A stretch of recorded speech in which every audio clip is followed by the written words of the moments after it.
Jadi di sini kita akan mendapati 3 buah gerbang tanpa gerbang, pintu tanpa pintu, tentunya menuju nirwana.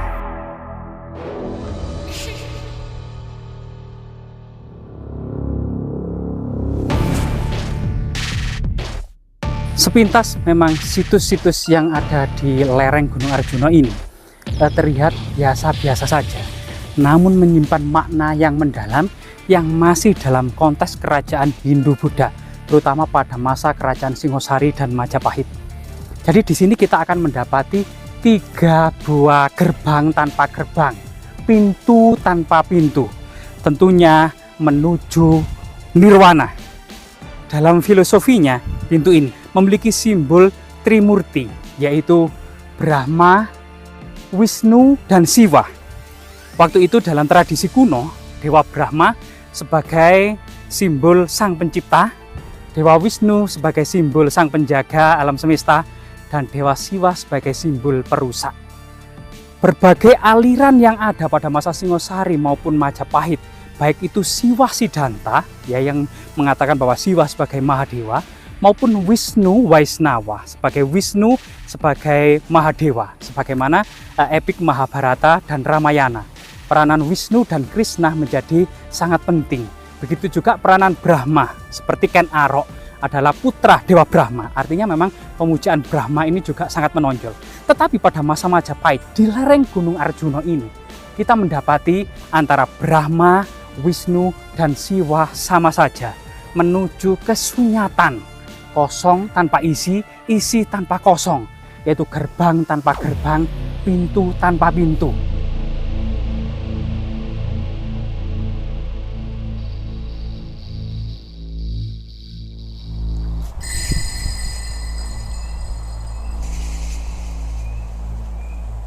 Mungkin ada fungsinya kan lubang ini kan? Ya ini ada mitosnya. Ada mitos apa? Ya jadi gini, Ya.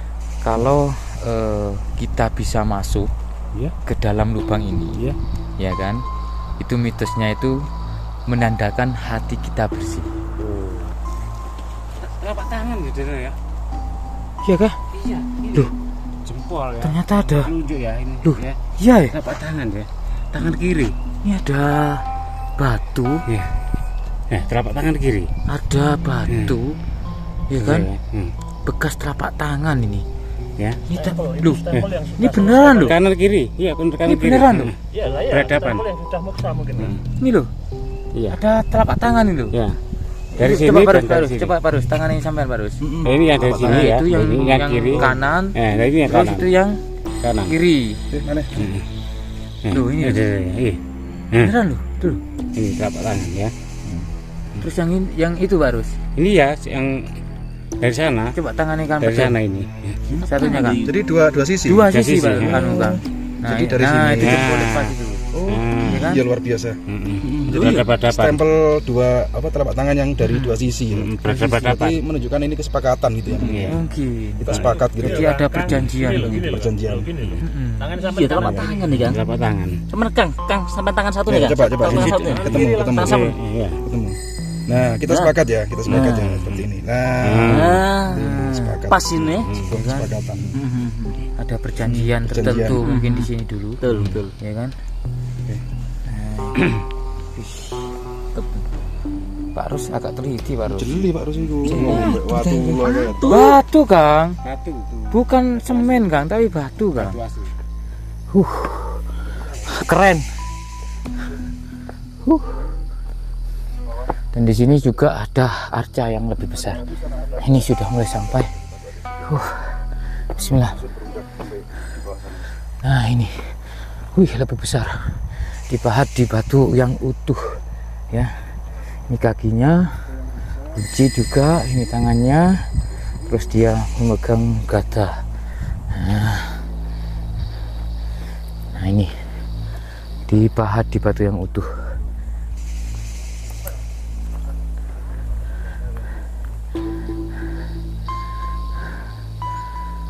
Kita akan naik lagi. Ada dua arca, dua rapala yang bentuknya memang seperti semar ya, karena buncit begitu dan punya puncung. Nah, itu sudah nggak kelihatan teman-teman di bawah karena kabutnya sudah mulai turun. Yang di sini juga ada arca lagi. Ya, nih.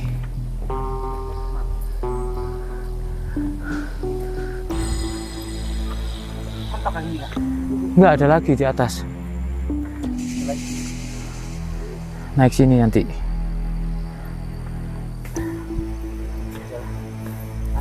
masih utuh nggak sih?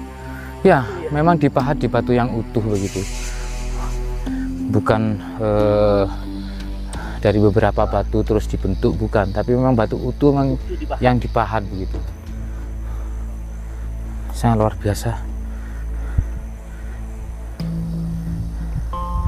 Yuk, Faktor alam kan? faktor alam. Bismillah. Kita naik terus seperti ini. Naik. Ini ada batas begitu, semacam kayak benteng ya. Nah, semacam kayak benteng. Coba kita lihat di sini ada anak-anak tangga juga. Nah, ini dari sini masuknya. Nah, inilah sepilar saudara-saudara Pekeran Pring. Wih. Nah, inilah yang dimaksud dengan sepilar Arjuna. Bismillah. Wih. Kabutnya turun. Dan di sini ada arca lagi. Nah, ada 2 sepasang arca dan ada pilar begitu, makanya namanya sepilar ya, karena bentuknya memang kayak semacam gapura padu raksa begitu, yang tidak begitu besar begitu. Nah, seperti ini ada 3. Nah, sayangnya banyak vandalisme di sini. Nah, kayak ini ya, batu-batu dipahat seperti ini.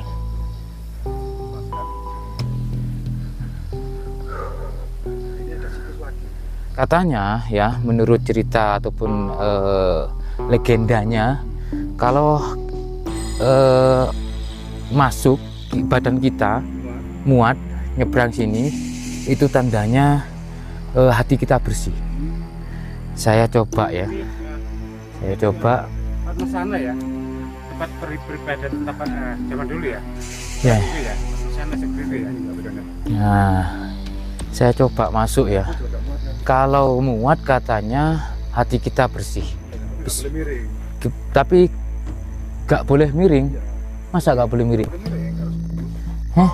Gak muat Kang kalau miring Kang. Kalau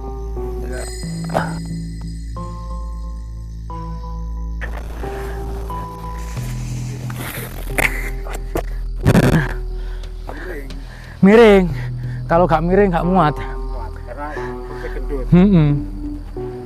Ini merupakan mitos saja, tapi yang jelas yang menentukan hati kita bersih atau kotor yaitu perilaku kita dari Tuhan Yang Maha Esa. Yang jelas ini kalau menurut saya ini tempat peribadatan zaman dulu ya, seperti orang Hindu itu. Ini sepertinya apa Padmasana namanya ya. Yang ini Padmasana. Ya, yang ini juga Padmasana. Terus yang di tengah Padmasari. Padmasari. Iya. Itu biasanya di Hindu sebagai tempat peribadatan begitu ya Mas. Tempat sesaji itu. Oke. Iya. Padmasari yang tengah. Yang 2 ini Padmasana gitu kah? Iya. Ya, kemungkinan begitu. Ya. Ya, oke. Kurang lebihnya begitu. Salah ya, mau altar pintu. Jadi ini simbol menuju moksa, simbol menuju nirwana, sebagaimana kemudian obsesi para pensiunan yang waktu itu pada masa kuno dikenal dengan catur asrama ya. Tahapan anak-anak mencari ilmu dikenal dengan brahmacara, tahapan berumah tangga setelah itu yang dikenal dengan grahasta. Setelah kemudian anak-anak mandiri, maka tahapan pensiun ini dikenal dengan wanaprasta, pergi ke hutan untuk meninggalkan segala ikatan duniawi, fokus memperdalam dharma. Sampai kemudian ketika sudah tua renta, tahapan keempat yaitu sunyasa, fokus meditasi sampai merasa ajal mau menjemput, meniti tangga yang sangat ratusan anak tangga menuju dan memuja puncak dari Gunung Arjuna guna menggapai moksa. Jadi moksa adalah tujuan utama dari berbagai aliran agama pada masa Majapahit, baik itu Kabuyutan, Siwasiddhanta, Buddha Mahayana, Karsian, maupun berbagai aliran yang ada di Majapahit, termasuk Tiaga, Kasturi, Waisnawa, dan lain sebagainya. Jadi ini merupakan sesuatu yang sangat bermakna sekali pada masa kuno dan cukup tidak berubah meskipun ratusan tahun lamanya. Karena Majapahit runtuh sekitar tahun 1519 ya.